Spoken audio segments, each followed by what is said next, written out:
Hey everybody, Guy here from Chit Chat. Thanks so much for continuing to listen.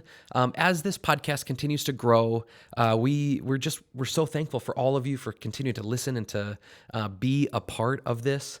I think I've said it before, but I'm just excited that hopefully 100 years from now, if somebody had this thought, what was life like in the small business community, in the nonprofit community, in central Minnesota in 2025?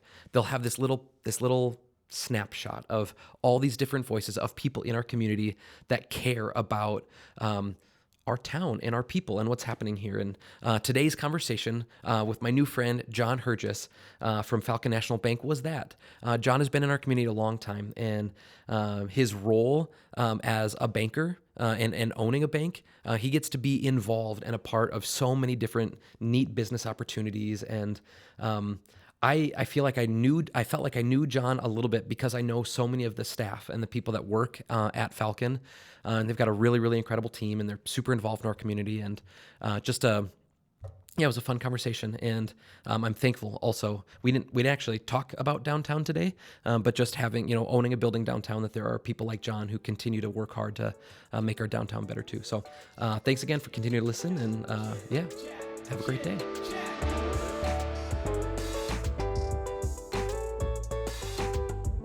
All right, John. I'm ready. Welcome. Thanks for coming to join us on the podcast. Well, thanks for inviting me, Guy. Absolutely. John, would you introduce yourself? Tell us who you are. Yep. And what do you do? Okay. Well, John Herges. Maybe I'll go back just a little bit. I'm born and raised in St. Cloud, Minnesota.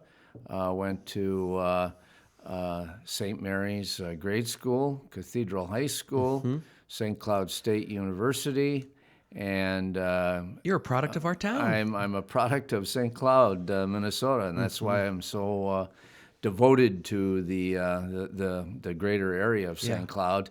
After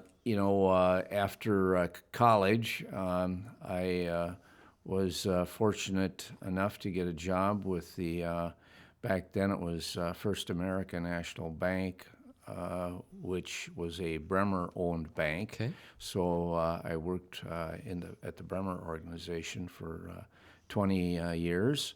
Left there to go be the president of Stearns Bank here in St. Cloud. I worked for Norm Skolicki, the owner of the bank, for about 10 years. And then back in 2003, July 1st, 2003, we opened a brand new bank that we started in Foley, Minnesota, and I became president and CEO of the bank, and we're 20 plus years into the journey and having fun.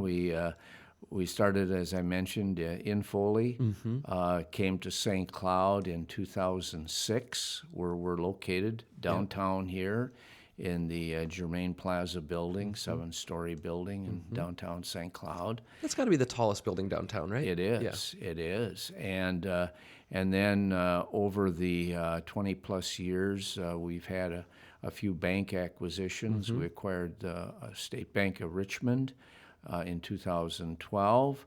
In 2014, we purchased a bank, Community Pride Bank, which had 2 locations, one in Ham Lake and one in Isanti. And then in 2021, we purchased a bank in Maple Grove. So hence, fast forward to today, we're 6 locations strong and in good markets, which is obviously important in banking. Sure. You need to be in a growing market, and they're all good markets, and so that's great. So Falcon is 20 plus years old. Yeah. You have 6 locations. Yeah. Not that you need to give any specificity, but do you guys have your eyes on other acquisitions or other markets? Yeah, good question. Yeah, we do. In any business, and banking is no different. You have to be growing. Yeah. If you I say if you're not growing, you're probably falling by the wayside, and so we are always looking for opportunities. We have a kind of an acquisition roadmap, if you will. You know, what type of bank would be a good fit for us, what geographic location. You know, right now, today, as I sit here talking with you, Guy, you know, the perfect acquisition for us would be a smaller community bank that has a lot of deposits, because deposits is really the challenge today in our business, and that's getting deposits. And you need to have deposits in order to make loans. And so if we could find like I said, a bank, a community bank that had was flush in deposits, that'd be of interest to us. Interesting. So in my little journey as a business owner, you know, I've started a, you know, small handful of businesses, and I kind of know and understand like how to start a business. You know, Yeah. it's something I've done a few times and something I really like. Yeah. But I think one thing that you don't really think about, or at least I don't, is that banks are also businesses, and that at some point these banks weren't in existence either, you know?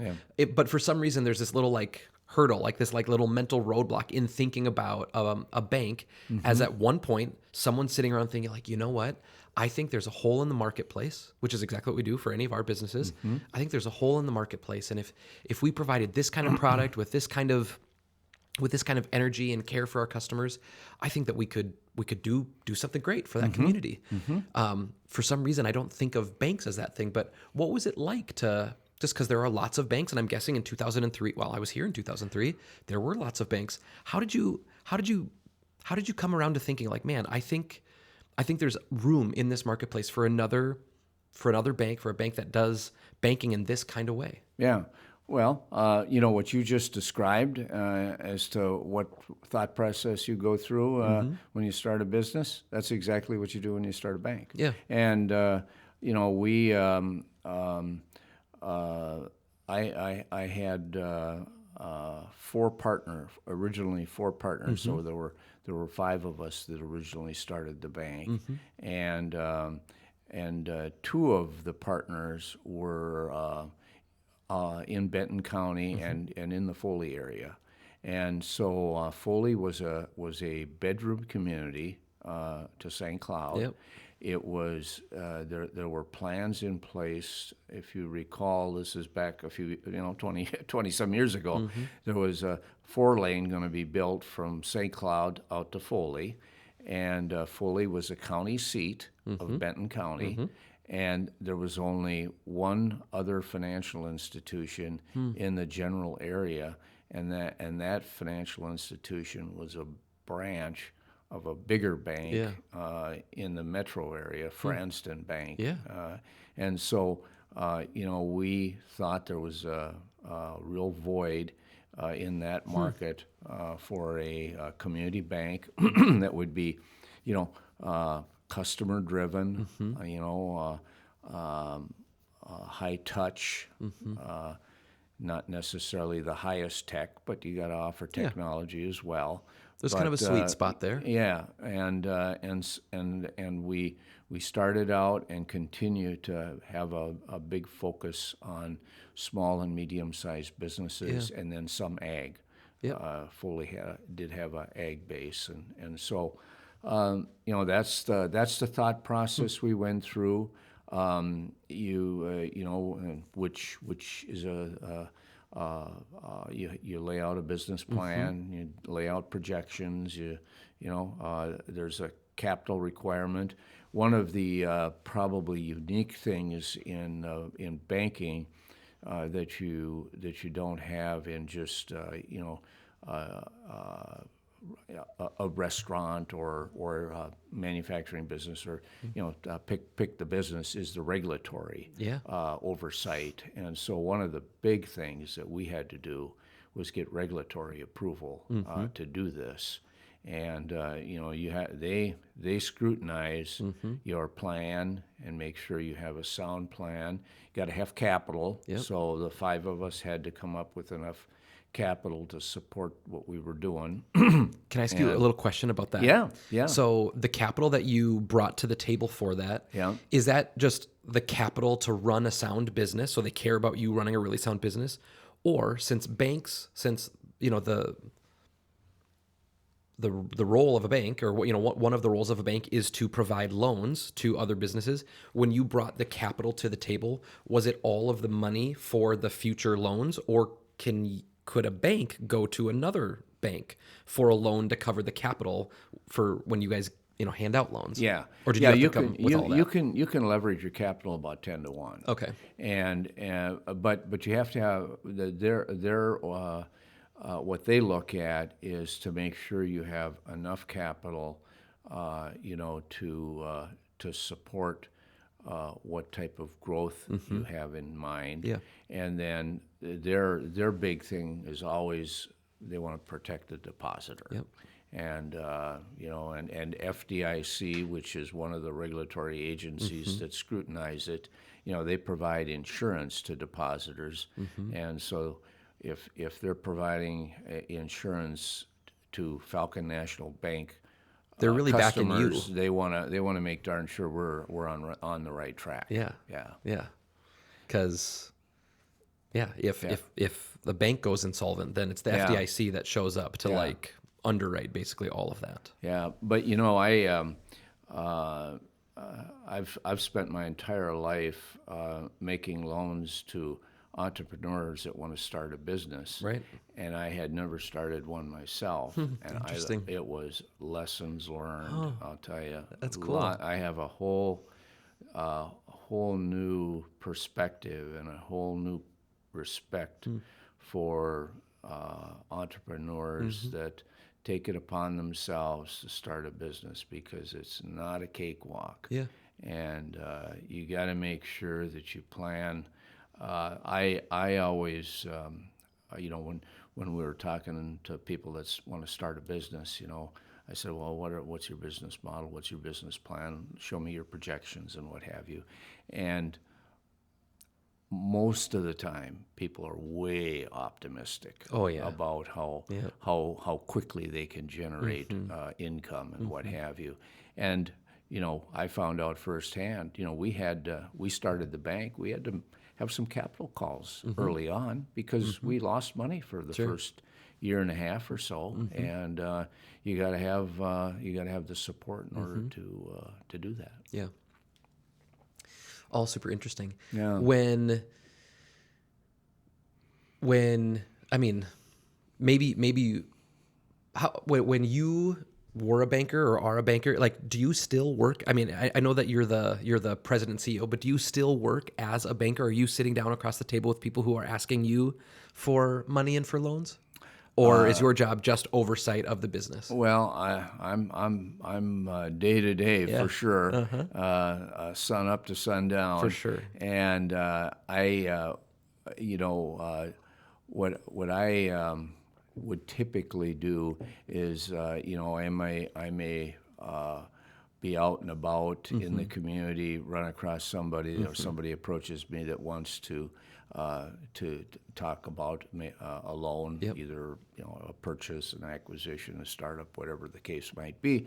I'll bring somebody else in to work with that person, so I don't do the day-to-day stuff, but I'm definitely my passion is business development. Yeah.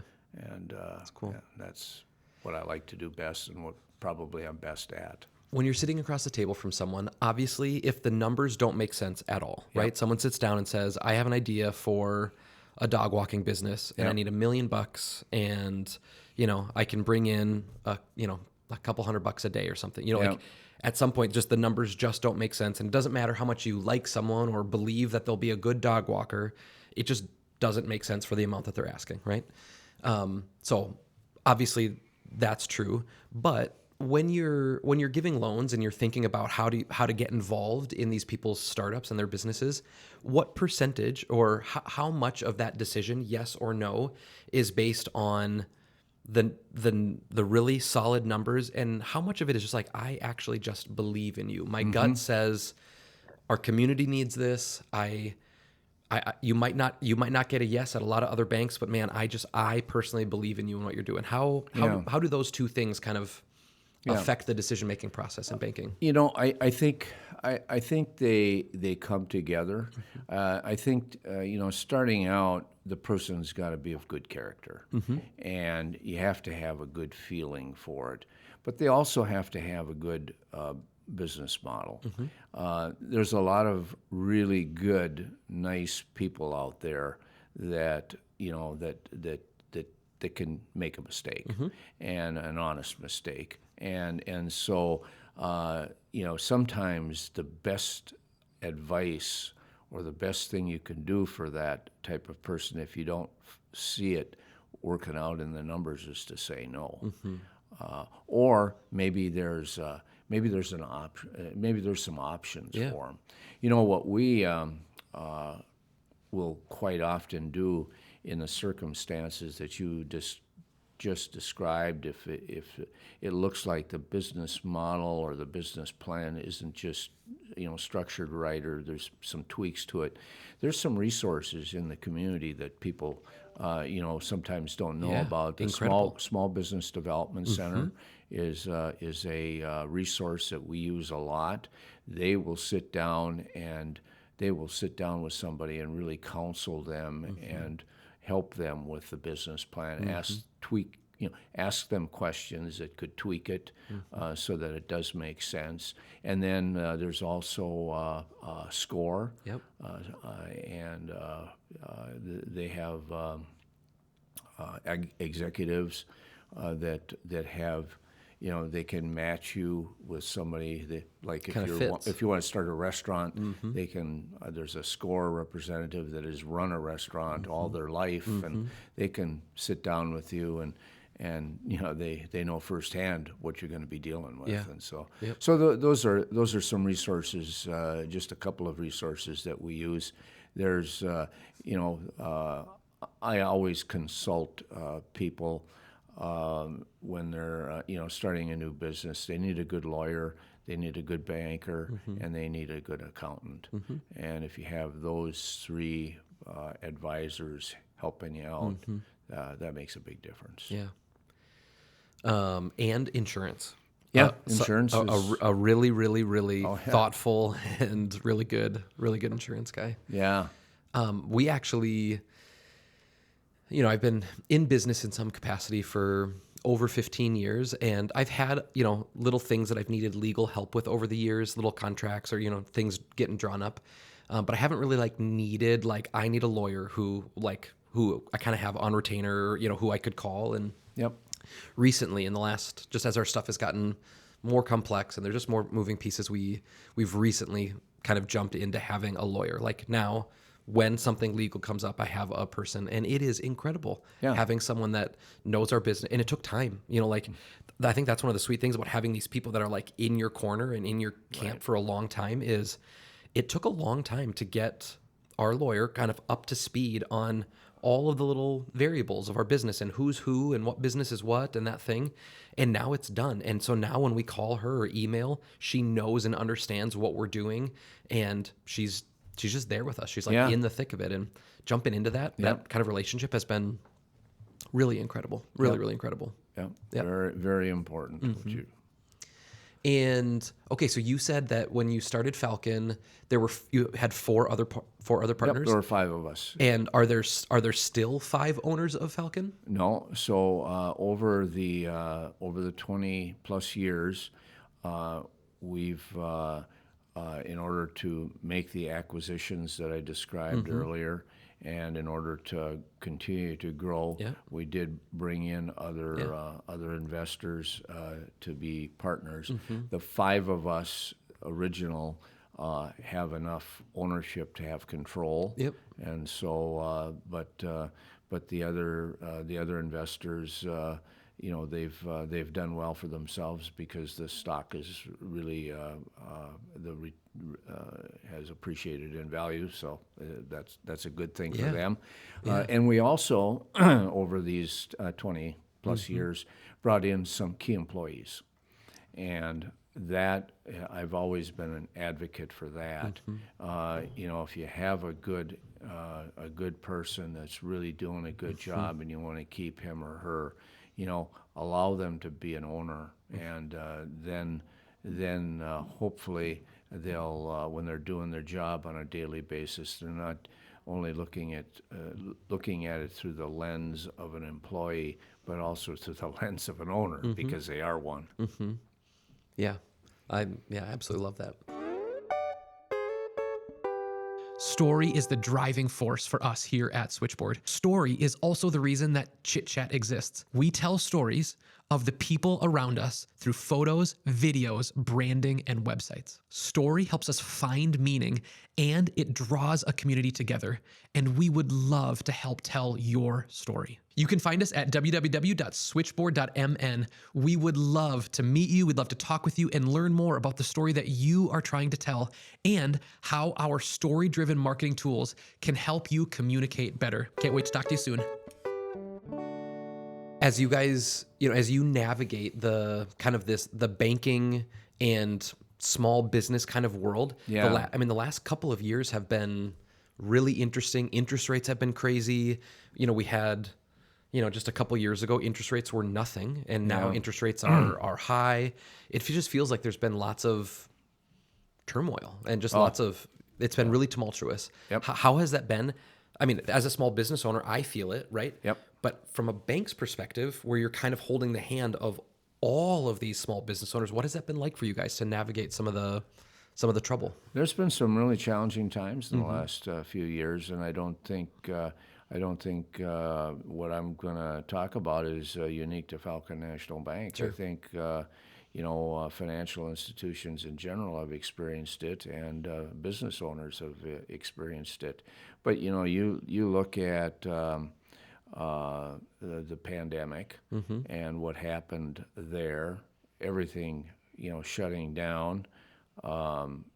Literally, we were banks were selected as what's the term they used? Meaningful businesses that could stay open. Yeah. We Essential. Essential. We didn't have to shut down. But oh my gosh, Guy, we had a skeleton crew, and we've got 127 employees, and most of those employees were working remotely, and what a who would have ever thought? And I've never dealt with that in all my life, Right. And I personally never worked remotely one day, but I would go to this 7-story building that we're located in here in St. Cloud, Sit where there I by have yourself. my office, and felt like I was the only person in the building, and that was pretty scary. So you had that shock wave. And then, as you pointed out, interest rates were, at an all-time low. We were making loans in the 3s, and deposits were. I think I had friends that got some like 30-year mortgages with a 2 in front of it. Yeah, exactly. And then, fast forward 12, 18, 24 months, rates went up. I can't even remember how many times, but they went from, the typical commercial loan, went from a 3% rate to a 9% rate, and deposits went from nothing. We were paying nothing on deposits to 4.5%, and so to manage through all that was really, really challenging. Yeah. And so we continued to make money and what have you, but not nearly what we were accustomed to or would like to. And so now things have started to level off. And I think, this year, 25, so far this year, we're on track to have a year like we had in the kind of year we had in the pre-pandemic years, and so that's great. really encouraging. Yeah. In so many ways, it kind of feels like we're kind of on the other side of it in a real kind of way. Stuff seems to be normalizing a little bit. I wish there would be more predictability. I was hoping that after the election there was a lot of chatter about who's gonna be, what are the results of the election gonna do. It really didn't make any difference who won. It was just that we knew what we were dealing with, and of course then we thought there'd be some leveling off and some predictability, and of course since then there's been anything but predictability. So that hasn't been helpful. And that's been, in 25 we are having a really good year. We're above budget. We're focused on margin and not on growth right now, and I think as a result of that, we're successful. I'm hoping that we can, get back to a little bit more predictability. People thought interest rates were going to come down. It doesn't look like, the rest of 25. Nobody knows for sure what's going to happen to them. It's all speculation, but I'm kind of in the camp that they might go down one more time. But I'm not looking forward for. But from a historical perspective, they're at a very very good place right now. Yeah, I mean, in comparison to like in the 80s, and I mean, exactly. If it's so funny as we're we talk right now, like, man, interest rates seem really, really high. If people are trying to buy a house in that in the mid 80s, if they could hear us talking about like 7-8%, like they would take that any day of the week. Oh, any day of the week. Any day. So, John, you've been really involved in our community in so many ways through your career. Have you ever run for office of any kind? Have you ever jumped into the political landscape at all? No, I haven't. I've stayed away from it. I think I've made the decision to get involved and support the community in different ways than from a political perspective, and so I've been involved in a lot of different organizations throughout my years, and I learned early on that and I had a mentor at Bremer when I was working there that was a real advocate for getting involved in the community, and he said that it paid dividends for the bank to have employees involved, and it also paid dividends to the employee for being involved. And I've been an advocate for that all the rest of my life, and I lead by example. We give at Falcon National Bank, we give our employees paid time off to volunteer for their organization of choice, and I encourage them to pick an organization that they're passionate about and make a difference. And so, John, I see your people all over. I mean, all the time. I see your people, and I can think through.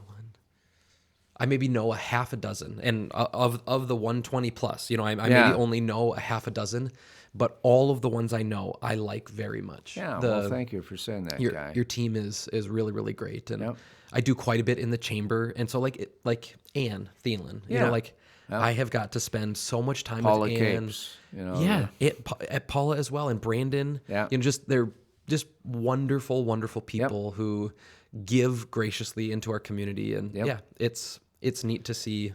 And we encourage that throughout the bank, and I lead by example. And I don't do anything. I would do anything that I would ask my employees to do. That's exactly right. That's exactly right. When when days get hard and the tasks get tough, Yep. and you have to ask your people to do hard and tough things, like this is what we need to do now. Yeah.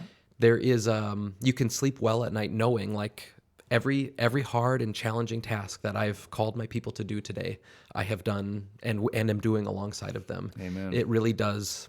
It does help a lot. Yeah, And for sure. yeah, when we're a team, we're all in this together, trying to make a Yeah. difference and an impact in our community. And yeah, Very, very true. yep. Well, sweet, John. As people are driving by that big 7-story building in St. Cloud and in these other communities, what's maybe the one thing? Is there any other thing that you would really want people to know about Falcon National Bank or John Herges? Yeah. Well, we're a community bank that's highly focused on offering our customers the best service. We have a lot of great products, but you can have great products if you don't have the service to back it up. You got nothing. We think we have both. I know we have both, and we have a great culture at the bank. Yeah. We strive to be the employer of choice, and we have people that I have people that have been with me since the beginning, and we've got lots of people that have been there double-digit years, and it's a great place. Falcon National Bank is a great place to bank, a great place to do business with, and if you're looking for work, it's a great place to work at and be employed at, and we have tons of opportunities for young people that want to come in and make a career out of it. It's cool. Yeah. Well, sweet, John. Really fun to like chat with you and get to know you a little bit better. Good Thanks to again chat with you, for Guy. all of the things that Falcon does in our community, and it's fun to see your fingerprint in all these different fun ways. And thanks for also just being kind of a good example of entrepreneurship and just caring about our community in the way that you do. Yeah, well, thank you, Guy, and thank you for the invite to be on the podcast. Absolutely. Something I have never done before, as I told you when we started, and I hope it all went. It felt good. You did great. Yeah, you did it great, felt John. good. Yeah. Well, sweet. Thank you so much for coming. Okay, Guy.